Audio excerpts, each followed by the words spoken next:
Pessoal Saúde Município Aileu realiza a campanha nacional integrado quinta-feira semana e a sede suco Seloi Malere Município Aileu. Campanha nacional integrado e a sede suco Seloi Malere Município Aileu halau quinta-feira loron sanulo resin rua fulan janeiro tinané. E a campanha médico sira husi Município Aileu introduz vacina pneumococcal, imunização sarampo rubela no polio, vitamina A no aimoro contra lumbringa, balabarik hau husitinan 5 maikarai. Labarik kik hau husitinan 5 maikarai, hetam vacina ia kabas no yakelen.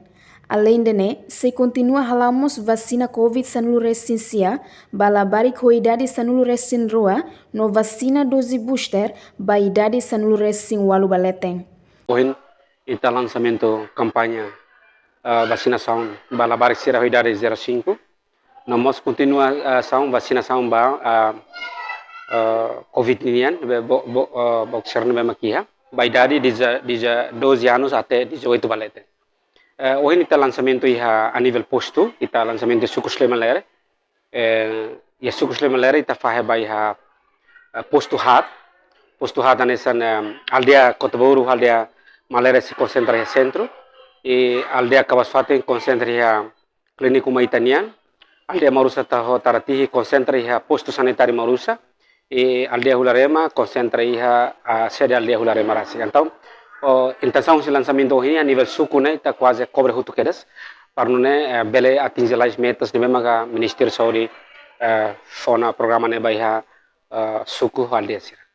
Inangaman sira, lori sira newan basere suku Seloi Malere, hodisimu vacina husi pessoal saúde sira. Hoje loron sanulu resin rua bulan janeiro, agradecemos ao pessoal saúde, também me halo vacinação mai aminuan serna bema kusi tinan 5 mai karai. Namos vacinação Covid-19 mai ami serna bema que está vacinação Covid-19.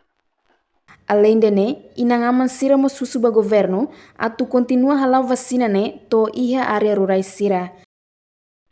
Oke dia karena sengina naman husu nafat husa agradece ba tene Ministério Saúde nebe uhin lançamento ba dahulu ba vacinação ba tene wan sira nebe am sugere nafat ba governo atu vacinação ni do hine label para de tiha tene suku maibe nafat continua ba iha tene rurai sira.